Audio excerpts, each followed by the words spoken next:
출간 당시 엄청난 호평을 받았던 소설이죠. 도널드 레이플룩의 악마는 사라지지 않는다. 이 소설이 넷플릭스 오리지널 영화로 나왔는데요.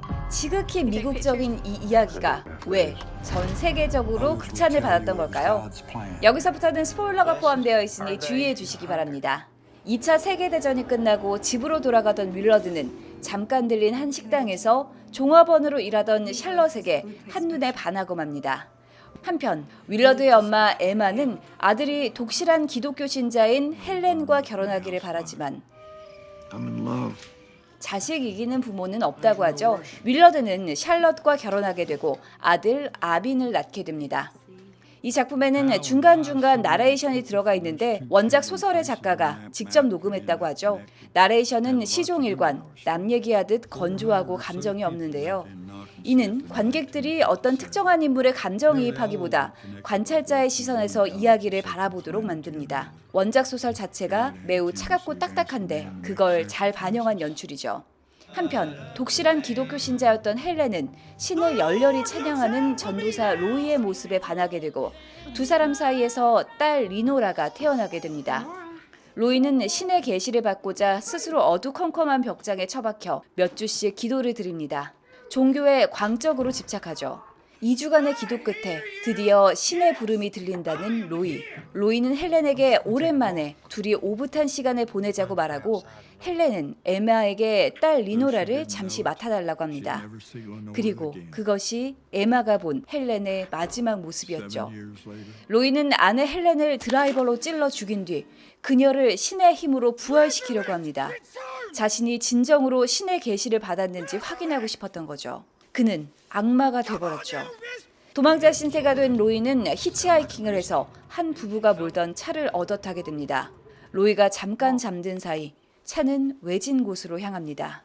그리고 차에서 내린 낯선 남자는 로이에게 자신의 아내와 성행위를 하라고 강요합니다. Pay attention. It's like I said. Okay, you're gonna fuck my wife and I'm gonna take some pictures. That's all. 미친놈 앞에 더 미친놈이 등장합니다. 칼은 자신의 아내가 다른 남자와 성행위하는 모습을 찍고 싶어 합니다. 그리고 성행위를 하고 나면 그 남자를 살해하죠. 칼은 피해자가 죽어가는 모습을 사진으로 담으며 이런 사진이 진정한 예술 작품이라고 생각합니다. 칼이 쏜 총에 맞아 죽게 된 로이. 악마가 악마를 처치합니다. 사실 칼과 그의 아내 샌디, 사이코 부부 살인마는 영화와 원작이 가장 다르게 묘사된 인물입니다. 영화에서는 왜 저런 미친 짓을 저지르는지 이해가 잘 안 되는데 원작 소설에서는 영화에서 생략된 뒷이야기를 만날 수 있습니다.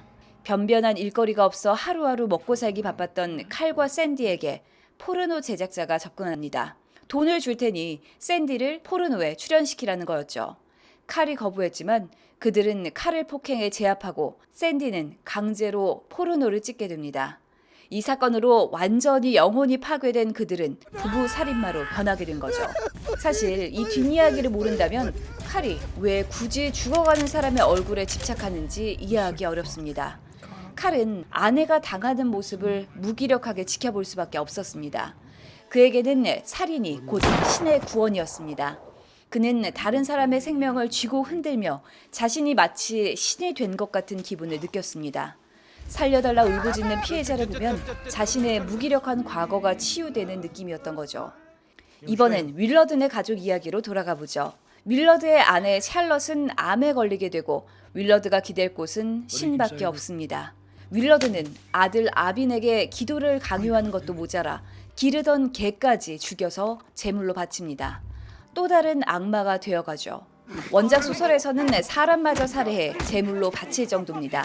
윌러드의 처절한 절규에도 불구하고 신은 끝내 응답하지 않습니다. 샬럿은 암으로 죽게 되고 절망에 빠진 윌러드는 자살하게 됩니다. 잘못된 믿음이 불러온 비극. 이 작품에서 신은 인간을 오히려 잘못된 길로 이끄는 듯 보입니다. 졸지에 고아가 된 아빈. 아빈은 할머니 에마가 거두게 되고 아빈에게 이복 동생 리노라가 생기게 됩니다. 헬렌이 에마에게 맡겨두고 갔던 그 아이죠. 피 한 방울 안 섞인 동생이었지만 아빈은 리노라를 정말 끔찍히 아낍니다. 사랑의 감정이라기보다는 같은 처지에 놓인 두 사람의 유대감이라고 해석할 수 있을 것 같아요. 엄마를 닮아 신앙심이 깊은 리노라. 마을의 새로운 목사 프레스턴은 리노라의 신앙심을 이용합니다. 리노라를 유인해 성관계를 맺죠. 프레스턴은 목사라는 지위를 앞세워 10대 소녀를 능욕하는 또 다른 악마였습니다. 엄마 헬렌에 이어 딸 리노라까지.